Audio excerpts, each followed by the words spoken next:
ভগবত ভক্তজন, আজকে আমরা একটি নতুন বিষয় ব্রহ্মসূত্র, যার অপর নাম বেদান্ত দর্শন।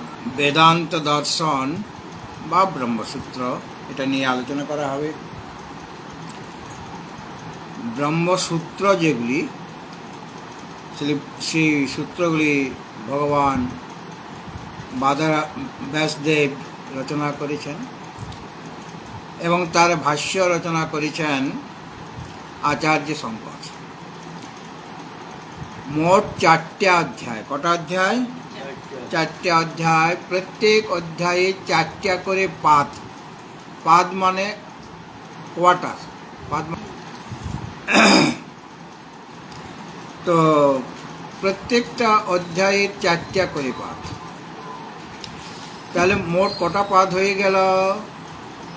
16টা পাদ হয়ে গেল। প্রত্যেক অধ্যায়ে 4 পাদ মানে 1/4। হ্যাঁ, যেমন ঘড়িতে মানে 12টা ঘন্টা আছে আর কি। তো প্রথম 3 ঘন্টা নিয়ে একটা পাদ। হ্যাঁ, 1/4, 3 4 12 হয়ে গেল। সেরকম ভগবান ব্যাসদেব ব্রহ্মসূত্রগুলি যে রচনা করেছেন 4টে ভাগে ভাগ করেছেন, মানে 4টে অধ্যায়। আর প্রত্যেক অধ্যায়ে 4টা করে পাদ। এই যে প্রথম অধ্যায় আমরা আলোচনা করব, প্রত্যেক অধ্যায়ের আবার নাম আছে। এই অধ্যায়ের নাম হচ্ছে সমন্বয় অধ্যায়। হ্যাঁ, কি নাম? সমন্বয় অধ্যায়। পাতা বলছি পরে, তুমি আগে শুনো। এবং দ্বিতীয় অধ্যায়ের নাম অবিরোধ অধ্যায়। কি বললাম? অবিরোধ অধ্যায়। তৃতীয় অধ্যায়ের নাম সাধন অধ্যায়। আর চতুর্থ অধ্যায়ের নাম ফলাধ্যায়। ঠিক আছে? তো 4টে অধ্যায়ে 4টে নাম। প্রথম অধ্যায়ের নাম সমন্বয় অধ্যায়, দ্বিতীয় অধ্যায়ের নাম অবিরোধ অধ্যায়, তৃতীয় অধ্যায়ের নাম সাধন অধ্যায় এবং চতুর্থ অধ্যায়ের নাম ফলাধ্যায়। এবং এই যে আমরা প্রথম অধ্যায় আজ থেকে আরম্ভ করব, এর মধ্যে 4টা পাদ আছে। সমন্বয় অধ্যায় মানে আমাদের যে উপনিষদ, সে উপনিষদের কিছু বাক্য আছে। সে উপনিষদ বাক্য সকলের সাক্ষাৎ বা পরম্পরাভাবে ব্রহ্মের সমন্বয়, ব্রহ্মের সাথে সে সম্যকরূপে অন্বিত, মানে যুক্ত আছে। উপনিষদ তো অনেকগুলি, এর মধ্যে প্রধান হচ্ছে একাদশ উপনিষদ। এছাড়া অনেক উপনিষদ আছে। তো এক একটা উপনিষদ কি এক এক কথা বলেছে?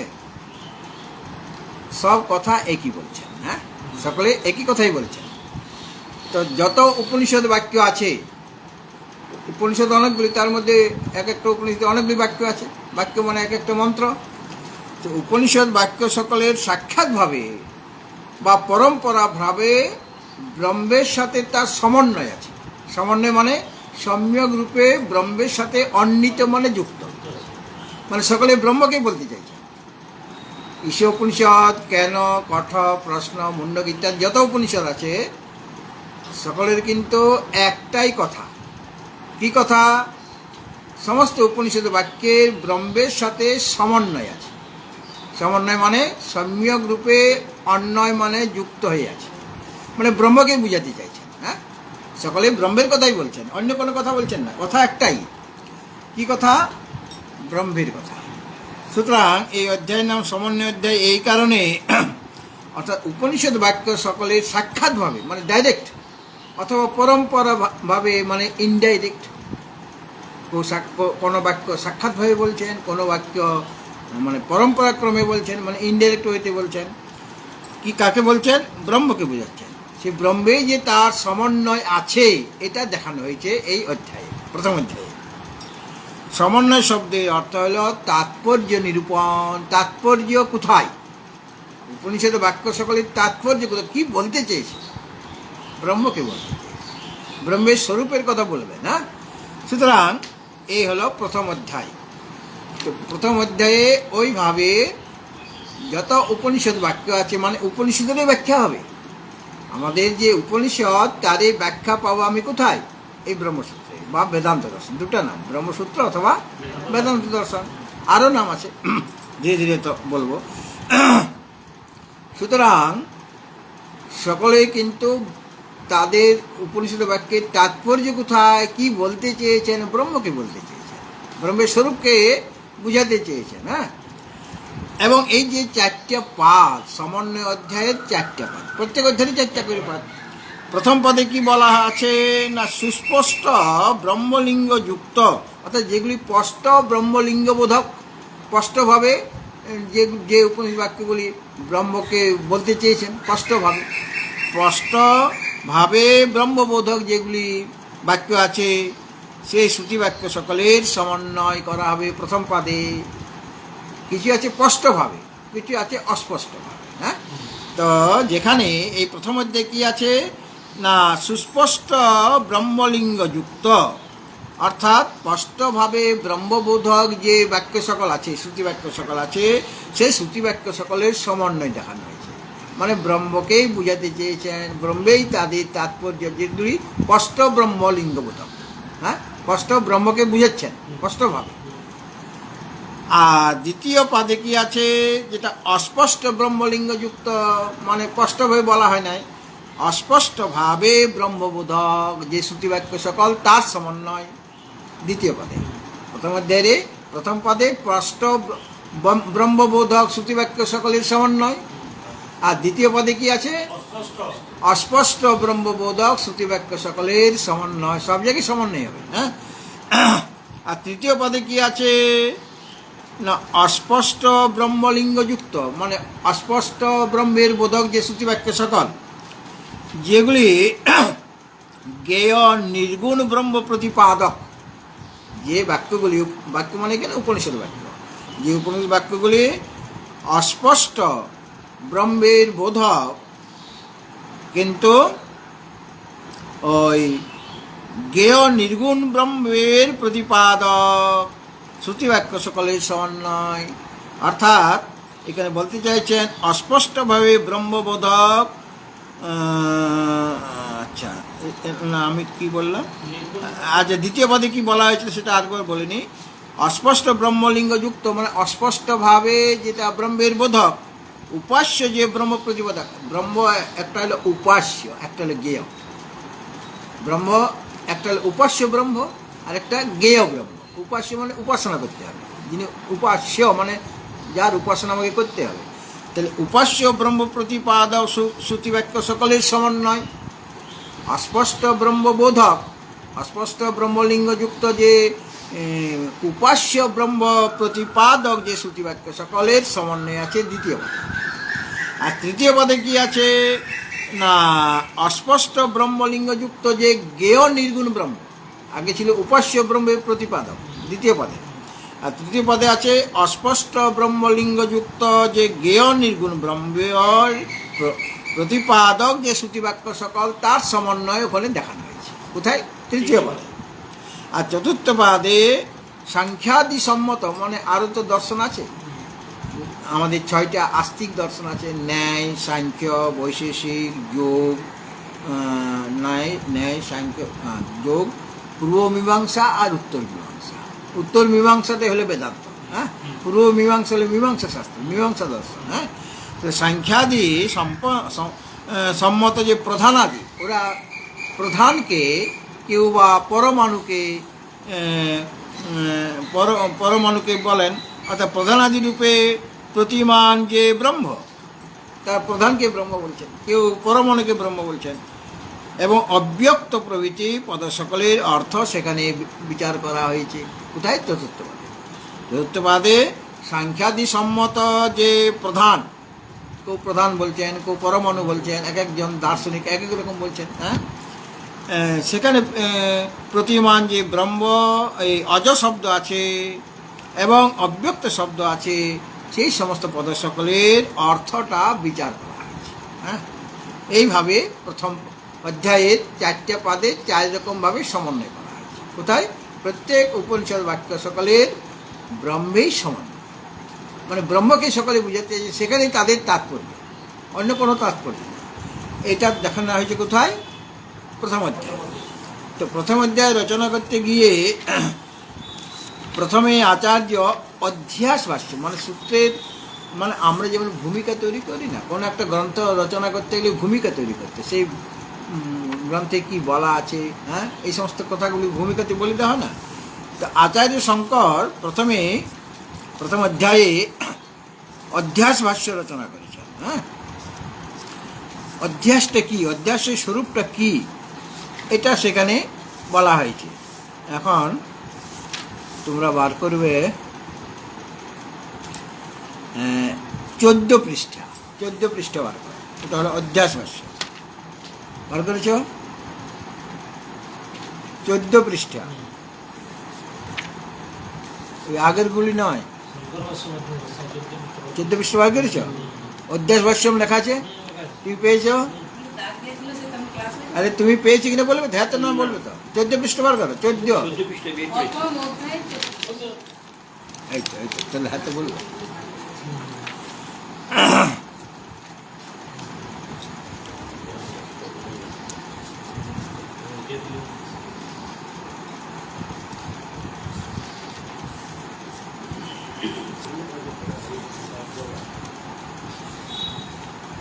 আচ্ছা শুনো, প্রত্যেকটা পাদে আবার কিছু অধিকরণ আছে, সেটাও বলে রাখি। প্রত্যেক মানে আমাদের তো 4টা পাদ, এক একটা অধ্যায়ে 4টা পাদ, তো প্রত্যেক পাদে কিছু কিছু অধিকরণ আছে, সেই অধিকরণে এক একটা বিষয় নিয়ে আলোচনা করা হবে, ঠিক আছে?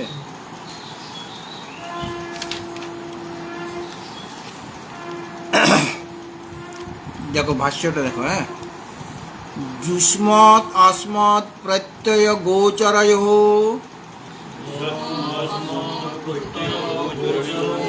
বিষয় বিষয়িনঃ তম প্রকাশবদ বিরুদ্ধ স্বভাবয়োঃ ইতরেতর ভাবানুপপত্তৌ সিদ্ধায়াং তদ্ধর্মাণাম অপি সুতরাং ইতরেতর ভাবানুপপত্তি। এটা একটা বাক্য। হ্যাঁ, এই যে এক লেখা আছে না, এটা একটা বাক্য। এখানে যিনি এটা গ্রন্থটা সম্পাদনা করেছেন তিনি ওইভাবে বাক্যগুলিকে আলাদা আলাদা করে দিয়েছে, 1 2 বলে নাম্বার দিয়ে দিয়েছেন। হ্যাঁ, যুষ্মৎ মানে তোমরা আর অস্মৎ মানে আমরা, দুইটা জিনিস আছে। একটা হলো আমি আর তুমি। হ্যাঁ, দুটো জিনিস আছে। যুষ্মৎ মানে তুমি বা তোমরা, আর অস্মৎ মানে আমি বা আমরা। এখানে যুষ্মৎ আর অস্মৎ প্রত্যয়। এই যে তোমার এই শব্দের জন্য যে প্রত্যয় মানে জ্ঞান, প্রত্যয় শব্দের অর্থ কি? জ্ঞান। যুষ্মৎ অস্মৎ প্রত্যয় গোচরয়, গোচরয় এই একটা পদ হয়ে গেল। হ্যাঁ, এত বড় একটা পদ, একটা বাক্যে তো অনেকগুলি পদ থাকে, এই হলো একটা পদ। যুষ্মৎ অস্মৎ প্রত্যয় গোচরয়। যুষ্মৎ মানে তোমরা, এই শব্দজন্য যে প্রত্যয় মানে জ্ঞান, সেই জ্ঞানের যে গোচর মানে বিষয়। হ্যাঁ, যুষ্মৎ মানে তোমরা, তোমরা এই শব্দজন্য যে প্রত্যয় মানে জ্ঞান, সেই জ্ঞানের গোচর মানে বিষয়। হ্যাঁ, হইবার যেটা যোগ্য। হ্যাঁ, আর সেরকমভাবে অস্মৎ মানে আমরা, এই শব্দজন্য যে প্রত্যয় মানে জ্ঞান, সেই জ্ঞানের যে বিষয়। হ্যাঁ, সেই জ্ঞানের যে বিষয় হবার যেটা যোগ্য, মানে একটা হলো তোমরা এই শব্দজন্য জ্ঞানের বিষয় হবার যোগ্য। এখানে দুইটা, এই পদের মধ্যে দুইভাবে ব্যাখ্যা করতে হবে। যুষ্মৎ, আরে এদিক দিয়ে আসো না, 6টা বাজে, 6টার থেকে বলা হয়েছে 6টা। ওদিক দিয়ে আসুন, ওদিক দিয়ে আসুন না, আরে 6টা বলা হয়েছে, 6টা বলা হয়েছে। বাবু বই বাবু, তাহলে যুষ্মৎ প্রত্যয় গোচরয়, গোচর, আর অস্মৎ প্রত্যয় গোচর। এই যে বাক্যটা পদটা আছে না, যুষ্মৎ অস্মৎ প্রত্যয় গোচরয়, মানে যুষ্মৎ প্রত্যয়ের যে গোচর আর অস্মৎ প্রত্যয়ের গোচর। তো এই যে একটা হলো যুষ্মৎ প্রত্যয়ের গোচর, আর একটা হলো অস্মৎ প্রত্যয়ের গোচর। যুষ্মৎ মানে তোমরা এই শব্দজন্য জ্ঞানের যেটা বিষয়, সে বিষয় হবার যেটা যোগ্য, এবং আমরা এই শব্দজন্য জ্ঞানের বিষয় হবার যে যোগ্য যে বিষয়, হ্যাঁ, সেটা বিষয় বিষয়িনু। একটা হলো বিষয়, একটা হলো বিষয়িনী। বিষয় বিষয় বিষয় ইন বিষয়ী, বিষয় আর বিষয়ী। হ্যাঁ, একটা হলো বিষয় যুষ্মৎ প্রত্যয় গোচর আর অস্মৎ প্রত্যয় গোচর, দুইটা জিনিস। একটা হলো যুষ্মৎ প্রত্যয় গোচর আর একটা হলো অস্মৎ প্রত্যয় গোচর। তো যুষ্মৎ প্রত্যয় গোচর আর অস্মৎ প্রত্যয় গোচর, একটা হলো বিষয়, একটা হলো বিষয়ী। মানে যুষ্মৎ প্রত্যয়ের যেটা গোচর সেটা হলো অনাত্ম জড়বস্তু। যুষ্মৎ প্রত্যয়ের গোচর হলো বিষয়, মানে অনাত্মা জড়বস্তু। আমি আর তুমি, তুমিটা হলো আমার থেকে ভিন্ন, আমিটা হলো এখানে বলতে চাইছি আত্মা। হ্যাঁ, আর বিষয়ই হলো প্রত্যেক আত্মস্বরূপ যে চিৎ বস্তু, মানে চেতন বস্তু। একটা হলো অনাত্মা জড় বস্তু, একটা হলো আত্মা চেতন বস্তু। চিৎ বস্তু মানে চেতন বস্তু, মানে অনাত্মা জড় বস্তুকে বলা হচ্ছে বিষয়, আর প্রত্যেক আত্মা স্বরূপ যে চিৎ বস্তু সেটা হলো বিষয়ী। এখানে আমরা যে বিষয়ী লোক বলি সে অর্থে বলা হয়নি। হ্যাঁ, বিষয় যার আছে সে হলো বিষয়ী। তো এক বিষয় বিষয় নয়, যুষ্মৎ অস্মৎ প্রত্যয় গোচরয়, এখানে ষষ্ঠী দ্বিবচন আছে। যুষ্মৎ অস্মৎ প্রত্যয় গোচরয়, এখানে দ্বিবচন আছে। আর অস্মৎ বিষয় বিষয়ীন, এখানে দ্বিবচন আছে, মানে ষষ্ঠী দ্বিবচন আছে। মানে ওই যুষ্মৎ প্রত্যয়ের গোচর হলো সেটা হলো বিষয়, আর অস্মৎ প্রত্যয়ের গোচরটা বিষয়ী। তা যুষ্মৎ প্রত্যয়ের গোচর, গোচর মানে বিষয়। যুষ্মৎ মানে তোমরা এই শব্দজন্য প্রত্যয় মানে জ্ঞান, সেই জ্ঞানের যে গোচর মানে বিষয়, সে বিষয় হবার যোগ্য যে বিষয়, সে গোচর হবার, এই যে দুইটা শব্দ আলাদা আলাদা, একটা গোচর করেছেন, একটা ওদিকে বিষয় করেছেন। গোচর মানে বিষয়, সে বিষয়ের হবার যোগ্য যে বিষয় মানে অনাত্মা জড়বস্তু। আর অস্মৎ প্রত্যয়ের গোচর মানে আমরা এই শব্দজন্য জ্ঞানের বিষয় হবার যোগ্য যে বিষয়, সেই বিষয়ের যে সেই বিষয়ে সেই যে বিষয়টা মানে চিৎবস্তু, সেটা হলো বিষয়ী। মানে একটা হলো বিষয় অনাত্মা জড়বস্তু, আর একটা হলো আত্মা চেতন বস্তু, সেটা হলো বিষয়ী। অনাত্মা জড়বস্তুকে বিষয় বলা হয়। বিষয়টা রসুন করেছিলাম, বিষয় হলে তো দীর্ঘই হবে। বিষয়ীন শব্দ, নকারান্ত শব্দ, বিষয়ীন। ওরে তাহলে বিষয়ীন, আমি যদি তার ষষ্ঠী দ্বিবচন করতে হলে বিষয়ীনও হবে, তখন আসতে গিয়ে হবে বিষয়ীন শব্দ। প্রথমে এক বচনে বিষয়ী হবে, প্রথমে যেমন হ্যাঁ, ওটা বিষয়ীন শব্দ মানে দীর্ঘকালীন শব্দ নয়, নকারান্ত শব্দ, নকারান্ত শব্দ, ওটা প্রথমে এক বচনে বিষয়। আচ্ছা, সেটা কীরকম? একটা তাহলে বিষয়, একটা বিষয়ী। বিষয়টা কোনটা? এই অনাত্ম জড়বস্তু, আর বিষয়ীকে চিৎ আত্মবস্তু। তাহলে ওই যে অনাত্ম জড়বস্তুকে বলতে বোঝানো হচ্ছে যুষ্মৎ প্রত্যয় গোচর, আর চেতন আত্মাকে বলতে বোঝানো হচ্ছে অস্মৎ প্রত্যয় গোচর। দুইটা জিনিস আলাদা আলাদা, একটা হলো অনাত্মা, একটা হলো আত্মা। অনাত্মাকে বলা হচ্ছে বিষয়, আর আত্মা যে চেতন বস্তু তাকে বলা হচ্ছে বিষয়ী। এই যে দুইটা জিনিস, একটা হলো অনাত্মা, একটা হলো আত্মা, এই দুইটা জিনিস কি রকম না তম প্রকাশবৎ বিরুদ্ধ স্বভাবয়, বলো। এই দুটার মধ্যে বিরুদ্ধ স্বভাব, একটা হলো অন্ধকার আর আলোকের মধ্যে যেরকম সম্পর্ক, দুটো বিরুদ্ধ। অন্ধকারের ঠিক বিপরীত হলো, বিরুদ্ধ হলো আলোক।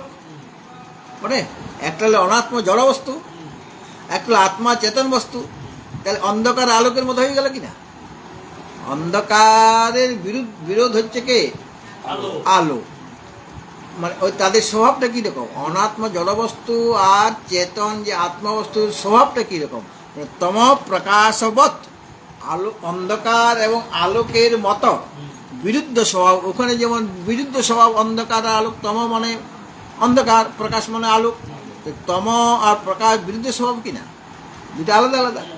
সেরকমভাবে অনাত্ম জড়বস্তু যে বিষয় আর চেতন আত্মবস্তু যে বিষয়ী, তারাও বিরুদ্ধ স্বভাব। একটা হলো জড়বস্তু, একটা চেতন বস্তু, বিরুদ্ধ হয়ে গেল কিনা। একটা হলো অনাত্মা, একটা হলো আত্মা, বিরুদ্ধ হয়ে গেল কিনা। কীরকম বিরুদ্ধ?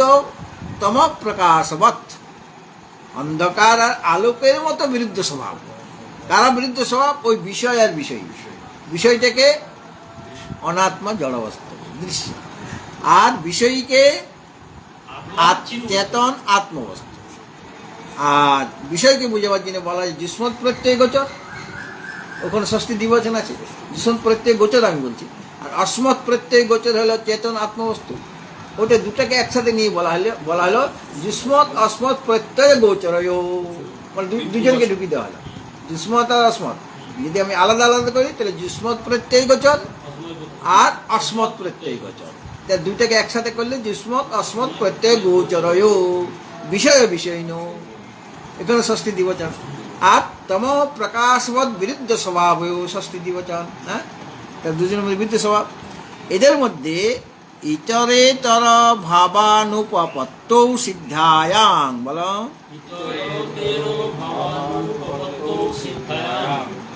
এই যে দুইটা জিনিস মানে পরস্পর বিরুদ্ধ স্বভাব, অনাত্মা জড়বস্তু আর আত্মা চেতন বস্তু, দুটার মধ্যে বিরুদ্ধ স্বভাব আছে। এদের মধ্যে ইতরেতর ভাবের অনুপত্তি সিদ্ধ হলে, ইতরতর ভাব মানে তাদের অত্যন্ত অভেদ, অর্থাৎ তাদাত্ম্যের যুক্তিযুক্ততা সিদ্ধ না হলেও, মানে এদের মধ্যে তো অত্যন্ত বিরুদ্ধ স্বভাব আছে। অত্যন্ত অভেদ মানে তাদাত্ম্যের যুক্তিযুক্ততা সিদ্ধ নয়, মানে এগুলো তো অভেদ নয়, দুটো জিনিস তো আলাদা আলাদা। তাহলে পর অধ্যাস কি করে হবে? হ্যাঁ, অধ্যাস হতে গেলে একটু সাদৃশ্য থাকা দরকার। রজ্জুতে সর্পের অধ্যাস হয়, অধ্যাস মানে আরোপ হয়। তো রজ্জুটা 3 হাত লম্বা মনে করে, সাপও ওই রকমই হয়, 2 হাত 3 হাত হয়। রজ্জুটা যেরকম মোটা, সর্পটা সাধারণত ওইরকমই মোটা হয়। রজ্জুটা এঁকে বেঁকে আছে, সর্প এঁকে বেঁকে থাকে, তাহলে সাদৃশ্য কিছু তো আছে। রজ্জুর মধ্যে কি অন্যের অধ্যাস হয়ে যাবে? হাতির অধ্যাসটা হবে না, সর্পের অধ্যাস হচ্ছে। অথবা ওই মাটির ফাটল হতে পারে, অথবা মালা হতে পারে, যে মালাটা ওইভাবে পড়ে আছে। অনেক সময় রজ্জুটা ওইরকম মালার মতোই থাকে না, তো মালা মনে হচ্ছে এরকম, মানে সাদৃশ্য থাকতে হবে। অধ্যাস হতে গেলে সাদৃশ্য থাকতে হবে, কিন্তু এখানে একদম বিরুদ্ধ স্বভাব। তাহলে কী করে অধ্যাস হবে? এখানে অধ্যাস নিরূপণ করা হচ্ছে, অধ্যাস ভাষ্য এটা। ওই যে অধ্যাস হতে গেলে কিছু সাদৃশ্য থাকতে হবে। রজ্জুতে সর্পের অধ্যাসে ওই ঝিনুকের যে ভিতরের দিকটা যে সাদা, বাইরের যে কালো কালো ভাবটা, ঝিনুকের যে বাইরের অংশটা, সেখানে কি রূপার অধ্যাস হয়? ওই ভিতরের জিনিসটা আবার সূর্যের কিরণ পড়তে হবে, তাহলে ওটা তো রূপার মতো ঝকঝক করছে। রূপা সূর্যের কিরণ পড়লে আবার ঝকঝক করবে, ভিতরটা তো সাদা, ঝিনুকের ভিতরের অংশ সাদা কিনা, সেখানে রজতের অধ্যাস হতে পারে, সাদৃশ্য আছে। কিন্তু সেখানে কি সোনার অধ্যাস হবে কি? সোনার সাথে ঝিনুকের ভিতরের যেটা সাদা, আর সোনা কি সাদা হয়? তাহলে সেখানে তো বিরুদ্ধ সব, একটা সাদা একটা ঝকঝক করছে, হ্যাঁ, গ্লিটারিং, হ্যাঁ, তাহলে সেখানে সোনার অধ্যাস হবে না, রূপার অধ্যাস হতে পারে। বা মানে সাদৃশ্য থাকতে হবে, কিন্তু এখানে কোনো সাদৃশ্য নেই। ইতরতর ভাবের অনুপপত্তি হয়ে যাচ্ছে। উপপত্তি মানে সঙ্গত, আর অনুপপত্তি মানে অসঙ্গত। উপপত্তি মানে সঙ্গত, মানে অধ্যাস সঙ্গত হতে গেলে সাদৃশ্য থাকবে, বিরুদ্ধ স্বভাব বলে হবে না, সাদৃশ্য থাকতে হবে। কিন্তু এখানে কোনো সাদৃশ্য নেই। একটা অনাত্মা, এই আত্মা, ওটা জড়, এটা চেতন, একদম বিরুদ্ধ। সাদৃশ্য বলতে তো কিছুই নেই। তাহলে ইতরতর ভাব মানে একটাতে আরেকটা অধ্যাস কী করে হবে? ইতরতর ভাবের অনুপপত্তি হয়ে যাচ্ছে, মানে অসঙ্গতি হয়ে যাচ্ছে। এটা সিদ্ধায়াং, এটা সিদ্ধ হলো। সিদ্ধায়াং এটা মানে সপ্তমীর 1 বচন। লতায়াম সিদ্ধায়াম ইতরেতরটা কি হবে? একটার মধ্যে আরেকটা, না, না, এটা ইতর আর ইতর। ইতর, ইতর মানে অন্য, দুটো মিলে ইতরেতর।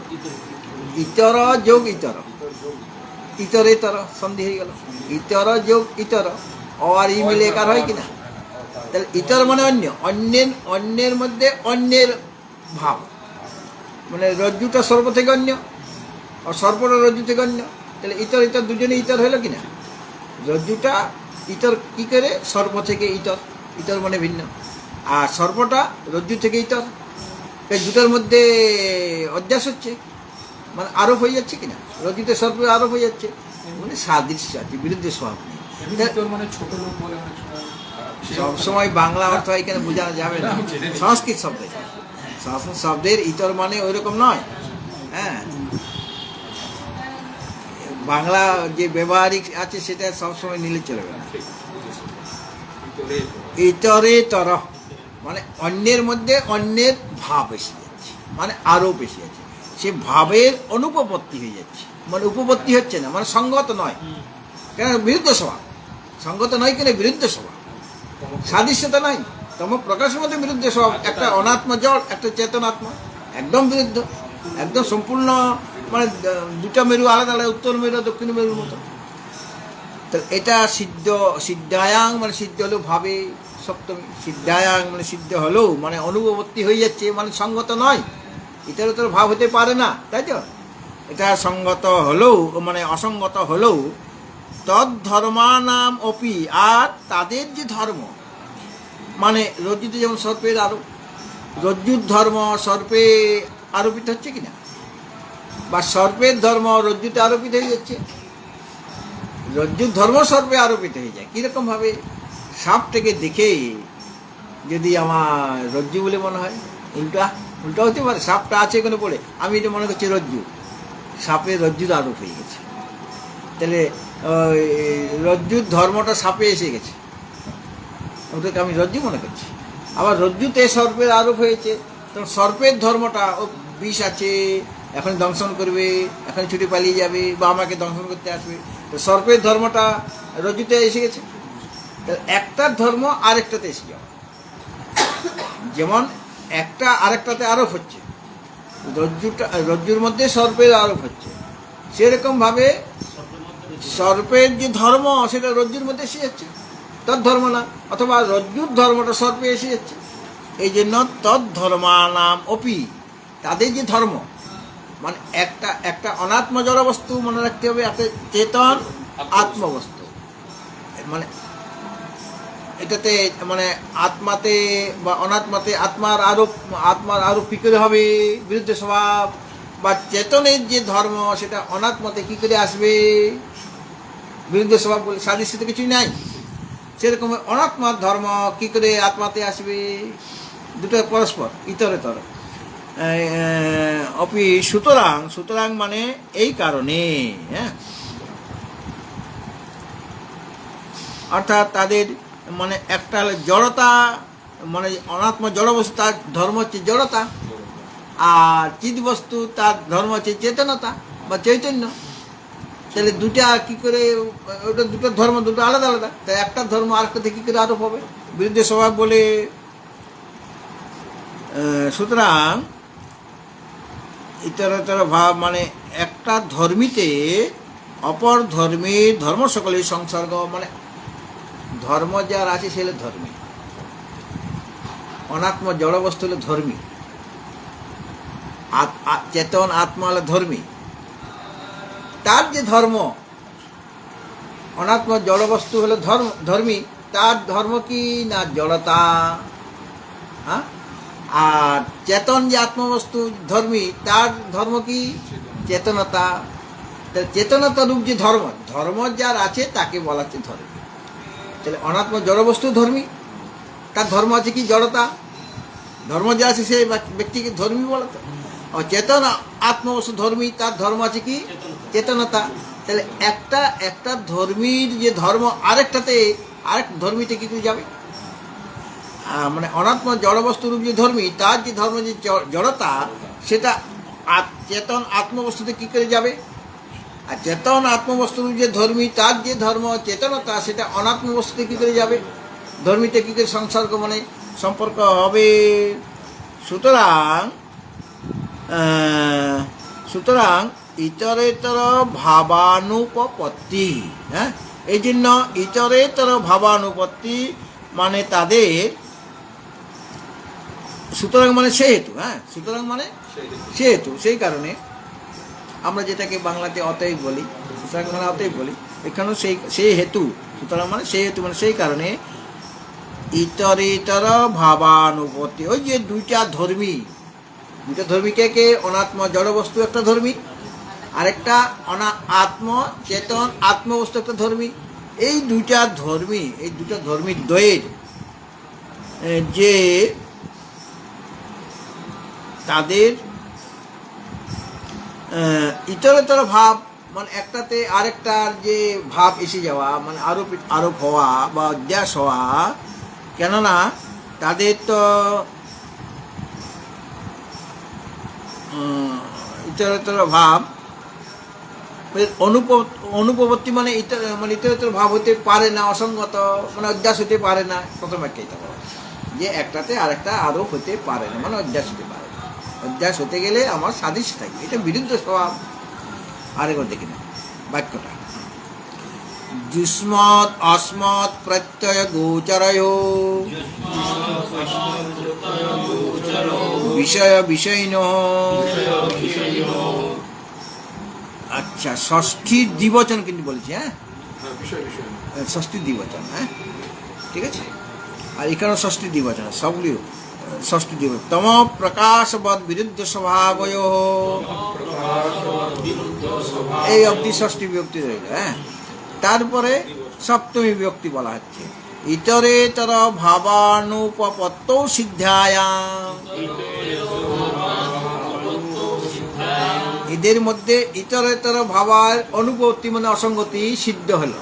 কেন? বিরুদ্ধ স্বভাব বলে, হ্যাঁ, পরস্পর ভাব মানে তারা একটাতে আরেকটা আরোপ হতে পারে না, বা একটা ধর্ম আরেকটাতে আরোপিত হতে পারে না। এইটা যখন সিদ্ধ হয়ে গেল এবং তদ্ধর্ম নাম, তাদের ধর্মী দুটার যে ধর্ম সকল চেতনতা জড়তা, সেটাও ইতরেতর ভাবানুপত্তি হয়ে যাবে, হ্যাঁ, ধর্মেরও হবে।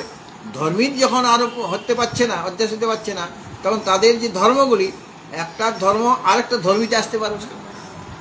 এটা অনুপপত্তি হচ্ছে ইতরেতর ভাবের অনুপপত্তি, মানে পরস্পর ভাবটা আসছে না, মানে একটাতে আরেকটা আরোপ হতে পারছে না। এটা অনুপপত্তি মানে অসঙ্গতি হচ্ছে, মানে অধ্যাস হতে পারে না। অধ্যাস হওয়ার যেটা প্রয়োজন, যে কারণ প্রয়োজন, সেটা নাই। কি নাই? সাদৃশ্য, বিরুদ্ধ স্বভাব আছে, যেটা অধ্যাসে মানে একটাতে আরেকটা। একটা মানুষ দেখে কি আমি বলবো এটা হাতি? আর ভয় কি? একটা যে মনে করো স্থানু মানে কাঠের গুঁড়িটা, যেটা 3 হাত বা 3.5 হাত আছে, জঙ্গলে দেখছি, তাকে দেখে আমি মানুষ বলে ভ্রম করতে পারি। স্থানুর বা পুরুষও বা ভ্রম হয়েছে কিনা? তাহলে স্থানুতে পুরুষের আরোপ হয়ে গেছে। আবার একজন সত্যিকারের মানুষ দাঁড়িয়ে আছে, তাকে আমি মনে করছি স্থানু, এরকম হতে পারে। কারণ সেখানে সাদৃশ্য, সেও 3.5 হাত, এই ব্যক্তিও 3.5 হাত, সেও যেরকম মোটা মানুষটা সেরকম কাঠের গুঁড়িটাও মোটা, হ্যাঁ, সেখানে সাদৃশ্য আছে তো। কিন্তু একটা স্থানু থেকে হাতির ইয়ে হবে, বা তিমিটা ওখানে দাঁড়িয়ে, একটা তিমি মাছ বা হাঙ্গর দাঁড়িয়ে আছে, এটা কি হয় কি? হয় না, কারণ সেখানে বিরুদ্ধ আছে, সাদৃশ্য তো নাই। বিরুদ্ধ স্বভাব হলে অধ্যাস হতে পারে, সেটা এই প্রথম বাক্যটা, ঠিক আছে। প্রথম বাক্য বোঝানো হয়েছে, ইত্যত অস্মৎ প্রত্যয় গোচরে বিষয়িনী, বলো,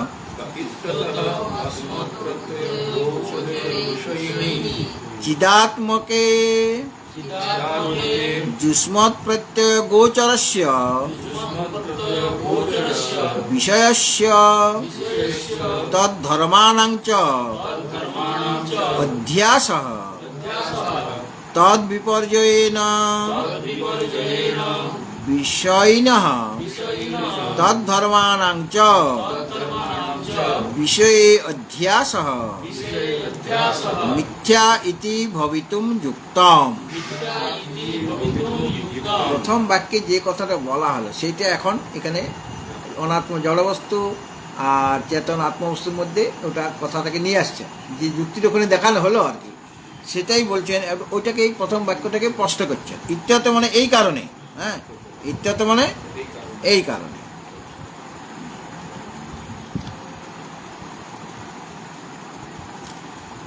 অস্মৎ প্রত্যয় গোচরে বিষয়নি চিদাত্মকে, চিদাত্মা মানে চেতন যে আত্মা, হ্যাঁ, সেই চিদাত্মাতে, সেই চিদাত্মা কীরকম না অস্মৎ প্রত্যয় গোচরে বিষয়নি। আগে বলা ছিল বিষয় আর বিষয়নি। বিষয়ী, বিষয় হলো অনাত্মা জড়বস্তু, আর বিষয়ীকে চেতন আত্মা, হ্যাঁ, তাই তো? বিষয় একটা আলাদা, বিষয়ী একটা আলাদা। বিষয় হলো অনাত্মা জড়বস্তু, আর বিষয়ীকে চেতন আত্মবস্তু। তো এখানে বলছেন যে ইত্যত মানে এই কারণে,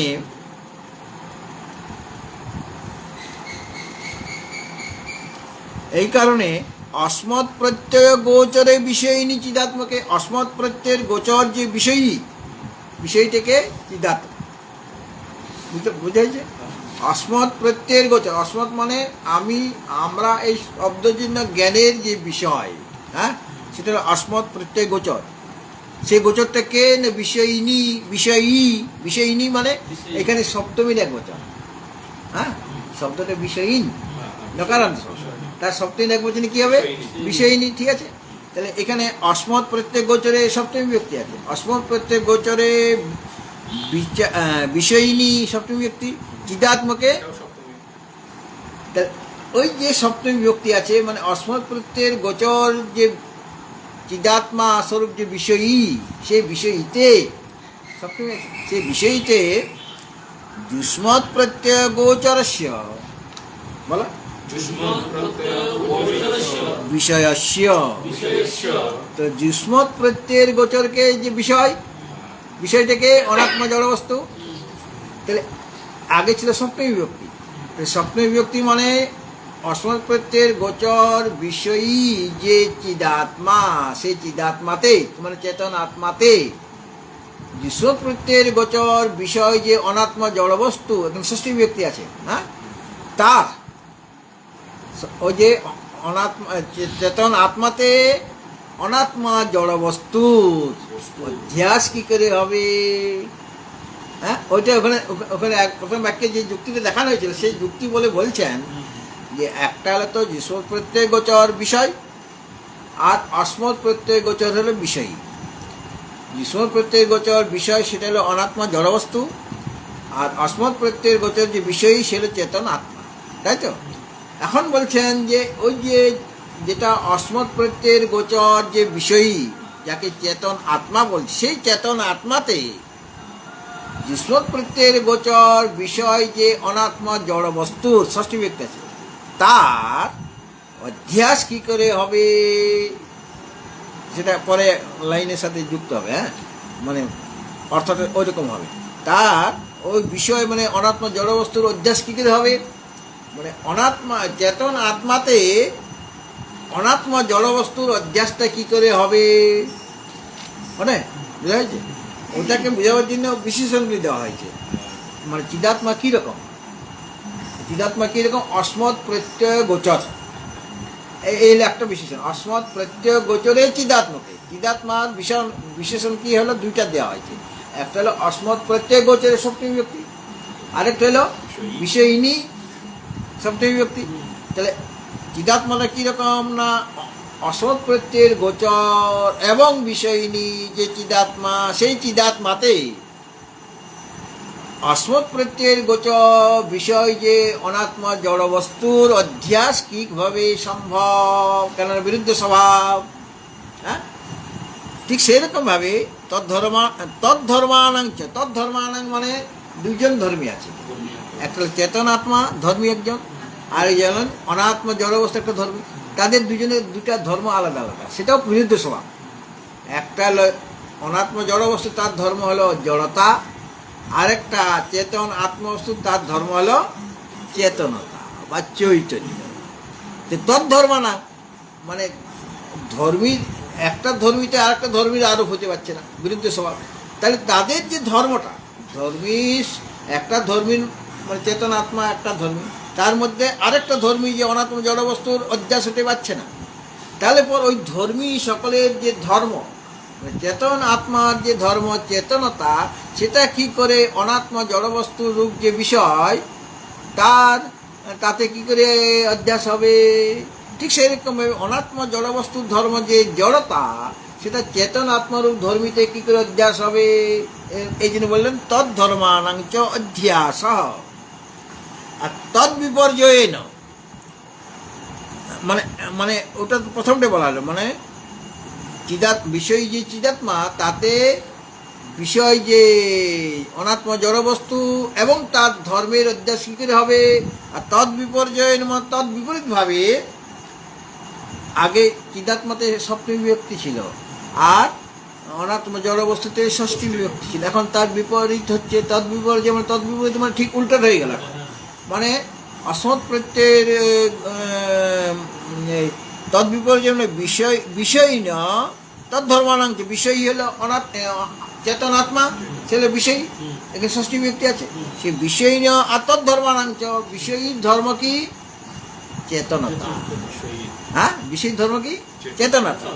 সেই বিষয়ী না মানে বিষয়ী যে চেতন আত্মা এবং তার ধর্ম যে চেতনতা, সেটা বিষয় মানে জড়বস্তু, তাতে অধ্যাস কি করে সম্ভব? সেটা মিথ্যা ইতি ভবিতুম যুক্তম, ওটা মিথ্যা মানে হতে পারে না, ওটা মিথ্যা হওয়াই উচিত, যেহেতু অধ্যাসের সামগ্রী নাই, অধ্যাস হওয়ার মতো কোনো কারণ দেখা যাচ্ছে না। তাহলে কী করে অধ্যাসটা হবে? অধ্যাস হতেই পারে না। বুঝাইছে? এটা দ্বিতীয় বাক্য, মানে প্রথম বাক্যে যে যুক্তিটা দেখানো কী কারণে অধ্যাস হতে পারছে না, কী কারণে অধ্যাস হয় না, সেইটা এখানে বিষয়তে লাগিয়ে দেওয়া হলো। হ্যাঁ, বিষয়ীকে চেতন আত্মা আর বিষয়টাকে অনাত্মা জড়বস্তু। এইটা দেখা আরেকবার বাক্যটা 2 নম্বর বাক্যটা বলো। ইত্যত অস্মৎ প্রত্যয় গোচরে বিষয়িনী চিদাত্মকে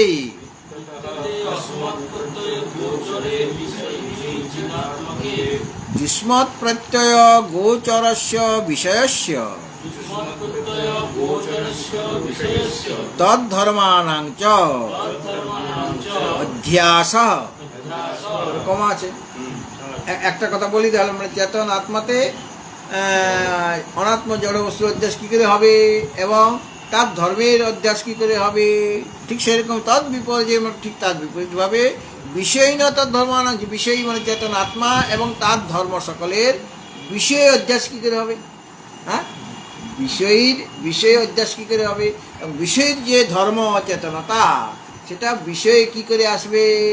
সেটা মিথ্যা ইতি ভবিতুম যুক্তম, সেটা মিথ্যা হওয়াই সম্ভব, মানে অধ্যাস হতেই পারে না। আত্মার অনাত্মা পরস্পর অধ্যাস হতে পারে, আর অধ্যাস সিদ্ধ না হলে আমার মানে বেদান্ত দর্শন পড়াই কথা, যদি অধ্যাসই না থাকে। হ্যাঁ, এই জন্য এটা মিথ্যা ইতি ভবিতুম যুক্তম, মানে সেটা মিথ্যায়। কেন মিথ্যা? মানে অধ্যাস হতে পারে না। কেন পারে না? অধ্যাস হবার মতো সামগ্রী নাই, কারণ নাই, সাদৃশ্য নাই। দ্বিতীয় বাক্য বোঝা হয়েছে। এরপরে দেখো লেখা আছে 23 পৃষ্ঠা, মানে তোমাদের বই নাই, যাদের বেদান্ত দর্শন ওই যে উদ্বোধনের বইটা, মানে ওখানে এরপরে কত পৃষ্ঠায় মূলটা আছে লেখা আছে, 23 পৃষ্ঠা লেখা আছে না? হ্যাঁ, 23 পৃষ্ঠা দেখা তোমারটা বেশি আছে, আমি ঠিক আছে। 23 পৃষ্ঠা বার করেছ, ওখানে দেখো তার পরবর্তী অংশটা, মানে 3 নম্বর বাক্যটা আছে। তথাপি পেয়েছ? অন্যন্যস্মিন, তুমি পেয়েছো? পেয়েছি কিনা? অন্যাত্মকতাম অনন্য ধর্মাংশ অধ্যস্য ইতরেতরা বিবেকেন অত্যন্ত বিবিক্তয়োঃ ধর্মধর্মিণঃ মিথ্যা জ্ঞান নিমিত্তঃ সত্যানৃতে মিথুনীকৃত্য অহম ইদম মম ইদম ইতি নৈসর্গিকঃ অয়ং লোক ব্যবহারঃ। মানে যুক্তি দিয়ে দেখানো যাচ্ছে না যে অধ্যাস হতে পারে, যুক্তি দিয়ে কি দেখানো হচ্ছে? অধ্যাস হতে পারে না, কিন্তু অধ্যাস হচ্ছে তো। অধ্যাস তো হয় অনাত্মা, আত্মার মধ্যে অনাত্মা অধ্যাস, অনাত্মার মধ্যে আত্মা অধ্যাস, এই তো হচ্ছে, এটা দেখতে পাচ্ছি আমরা। এখন অধ্যাসের সামগ্রী না থাকলেও, সাদৃশ্য না থাকলেও অধ্যাস হয় কিন্তু। হ্যাঁ, কী করে হচ্ছে?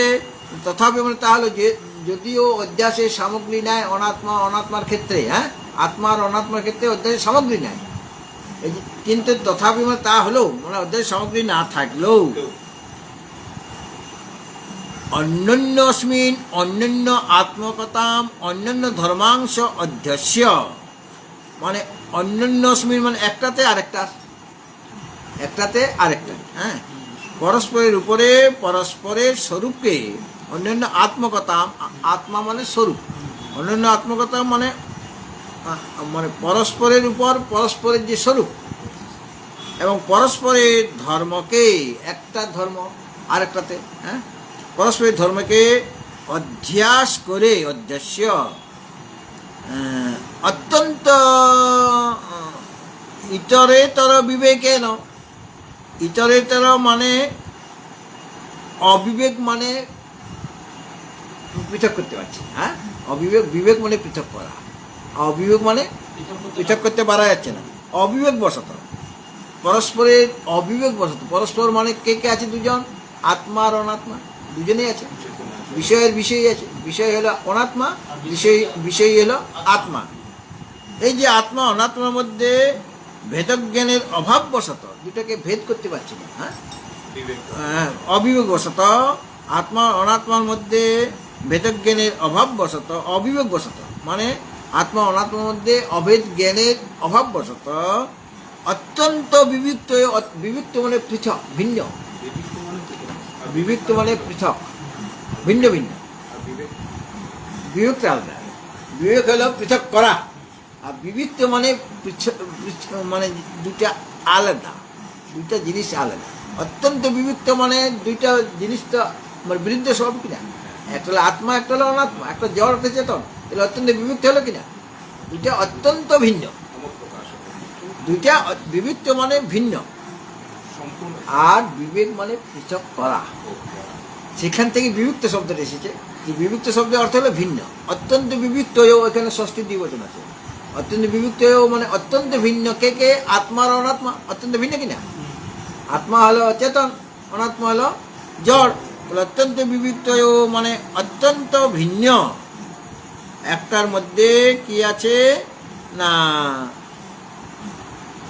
জড়তা, ধর্ম হলো জড়তা, অনাত্মা বস্তু যে ধর্মী তার ধর্ম হলো জড়তা, আর চেতন আত্মা যে তার ধর্মী কি, তার ধর্ম কি? চেতনতা। হ্যাঁ, তাহলে একটার মধ্যে জড়তা আছে, একটার মধ্যে চেতন স্বরূপ, তাহলে দুটা ধর্ম আলাদা আলাদা, ধর্মী দুটো আলাদা আলাদা, অত্যন্ত বিভক্ত হচ্ছে, আর ধর্ম দুটো আলাদা আলাদা, জড়তা চেতনতা, অত্যন্ত বিভক্ত ধর্ম ধর্মীন, অত্যন্ত ভিন্ন যে ধর্ম আর ধর্মী, দুইটা ধর্মও আলাদা, জড়তা চেতনতা, আর দুটা ধর্মীও আলাদা, অনাত্মা জড়বস্তু, চেতন আত্মা, দুটাই ভিন্ন, মানে ধর্মটাও ভিন্ন, দুটো ধর্ম ভিন্ন, আর ধর্মী দুটোও ভিন্ন, দুটা অত্যন্ত বিভক্ত, মানে সামান্য বিভক্ত না, অত্যন্ত বিভক্ত, মানে অত্যন্ত ভিন্ন কে, দুইটা ধর্ম অত্যন্ত ভিন্ন, জড়তা চেতনতা, আর ধর্মী দুটা এটা অত্যন্ত ভিন্ন, অনাত্মা জড়বস্তু, চেতন আত্মা বস্তু। সেখানে অত্যন্ত বিবিক্ত মানে অত্যন্ত ভিন্ন যে ধর্ম আর ধর্মী দুজন রয়েছে, ধর্মী দুজন আর ধর্ম দুজন, ধর্ম দুটা, এদের যথাক্রমে মিথ্যা জ্ঞান নিমিত্ত, অর্থাৎ মানে মানে দুটা ধর্ম হলো জড়তা চেতনতা, আর তাদের আশ্রয় হলো ওই দুইটা ধর্মী, মানে অনাত্মা জড়বস্তু আর চেতন আত্মবস্তু, সেটা মিথ্যা অজ্ঞান নিমিত্ত, মিথ্যা জ্ঞান নিমিত্ত আছে না, ওটা হলো মিথ্যা অজ্ঞান নিমিত্ত, মিথ্যা অজ্ঞান বশত, অজ্ঞান রূপ মিথ্যা অজ্ঞান, অজ্ঞানটাকে মিথ্যা বলা হচ্ছে, মানে অনির্বচনীয়। হ্যাঁ, মিথ্যা অজ্ঞান, অজ্ঞানটা কিরকম? মিথ্যা, মিথ্যা মানে অনির্বচনীয়, যেটাকে মানে অজ্ঞানটা তো আছে কিন্তু কিরকম মানে সেটা আগে বেদান্ত স্যারে পড়েছেন, সেটা সৎ রূপে বলা যায় না, অসৎ রূপে বলা যায় না, এটা একটা অনৈবিক ভাববস্তু। হ্যাঁ, তাহলে মিথ্যা জ্ঞান ও নিমিত্ত, মিথ্যা অজ্ঞান বশত, মানে অজ্ঞান রূপ মিথ্যা, মিথ্যা মানে যেটা অনির্বচন। অজ্ঞানটা কীরকম? অজ্ঞানকে মিথ্যা বলা হচ্ছে মানে ওটা অনির্বচন, মানে নির্বাচন করা, বাক্যের দ্বারা নির্বাচন করা বলা যাচ্ছে না, এই জন্য মিথ্যা। মিথ্যা অজ্ঞান বশত মানে এখানে বলা হচ্ছে না মিথ্যা জ্ঞান ও নিমিত্ত, মানে মিথ্যা জ্ঞান বশত, নিমিত্ত মানে বশত। তো মিথ্যা জ্ঞান বশত মানে অজ্ঞান রূপ যে মিথ্যা মানে অনির্বচনীয়, সে অনির্বচনীয় অজ্ঞান বশত, মিথ্যা জ্ঞান নিমিত্ত মানে অনির্বচনীয় অজ্ঞান বশত কি হচ্ছে না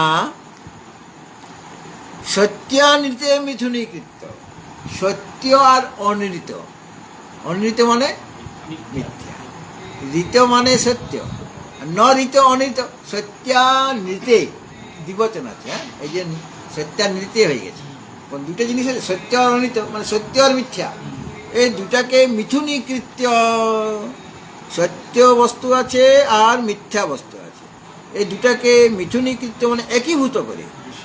হ্যাঁ, অনাত্মা আর আত্মরূপ যে ধর্মীদ্বয়, এবং সেই ধর্মীদ্বয়কে অবলম্বন করে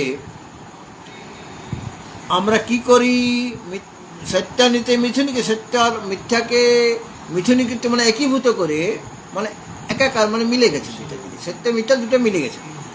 অহম ইদম মম ইদম, এই আমি, অহম ইদম মানে এই শরীরটাকে আমি বলি কিনা, শরীরটা জড় বস্তু, ইদমটা তো জড় বস্তু, ইদম মানে শরীরটা, আর সেখানে আমি অহম বলছি, অহম ইদম, আর মম ইদম সেখানেও ওই রকমভাবে আমার শরীর, আমার অমুক। হ্যাঁ, এইভাবে আমরা অধ্যাস করে তো কথাটা বলছি, শরীরটাতে অহং বুদ্ধি এনেছি, তাহলে অধ্যাস হচ্ছে। তাহলে ওই যে সত্যানিতে মৃত্যুনিকৃত মানে একীভূত করে অহম ইদম মম ইদম, আমি বা আমার এরকমভাবে এটা আমার বা এটা আমি, এইভাবে নৈসর্গিক, নৈসর্গিক মানে হচ্ছে স্বাভাবিক, আমরা বলি নৈসর্গিক দৃশ্য। কোথায় যাচ্ছি বেড়াতে আমরা কি বলি অনেক সময় নৈসর্গিক, মানে স্বাভাবিক, এটা কেউ তৈরি করে না, জঙ্গল দিয়ে যাচ্ছি, নৈসর্গিক স্বাভাবিক। হ্যাঁ, নৈসর্গিক মানে স্বাভাবিক বা অনাদি। হ্যাঁ, অনাদি বা স্বাভাবিক মানে এটা কৃত্রিম নয়, মানে এটা স্বাভাবিকভাবে চলে আসছে কি না এই অভ্যাসটা, যদি অভ্যাস হওয়ার কোনো সামগ্রী নাই কিন্তু অভ্যাস হয়ে আসছে। এই জন্য বলছেন নৈসর্গিক, মানে অহমিদম, এই যে আমি শব্দটা প্রয়োগ করছি, এই আমি বা এটা আমার বলি কিনা মমইদম, এইভাবে আমি তো অভ্যাস করি কথাগুলি বলছি, এটা নৈসর্গিক ব্যবহার, মানে স্বাভাবিক বা অনাদিকাল থেকে এরকম লোক ব্যবহার হয়ে থাকে। নৈসর্গিক অয়ং লোক ব্যবহার, এই লোক ব্যবহার এরকম লোক ব্যবহার কীরকম, অহমিদম, এই শরীরটা আমি মমইদম, এটা আমার, সে অভ্যাস করে বলছি, শরীরটা তো আমি নই কিন্তু অভ্যাস হয়ে গেল কিনা, তাহলে এটা যে লোক ব্যবহার হয় কি সকলে এটা এরকম বলছে কিনা, এটা নৈসর্গিক মানে স্বাভাবিকভাবে এটা বলে আসছে, অনাদিকাল থেকে এই কাজটা চলে আসছে, মানে অভ্যাস হচ্ছে, যদিও অভ্যাস হওয়ার সামগ্রী নেই কিন্তু অভ্যাস হয়ে আসছে। 3 নম্বর বাক্যটা একবার পড়ছে। হ্যাঁ, তথাপি অন্যন্যস্মিন অন্যন্য আত্মকতা অন্যন্য ধর্মাংশ অধ্যস্য ইতরেতরা বিবেকেন অত্যন্ত বিবিক্তয়োঃ ধর্মধর্মিণঃ মিথ্যা জ্ঞান নিমিত্তঃ সত্যানৃতে মিথুনীকৃত্য অহম ইদম মম ইদম ইতি নৈসর্গিকः অয়ং লোক ব্যবহারः। হরি ওম পূর্ণমদঃ পূর্ণমিদং পূর্ণাৎ পূর্ণমুদাচ্যতে পূর্ণস্য পূর্ণমাদায় পূর্ণমেবাবশিষ্যতে। ওম শান্তি শান্তি শান্তি। হরি ওম তৎসৎ। পরমাত্মনে নমঃ। আগামীকাল গীতা, তাই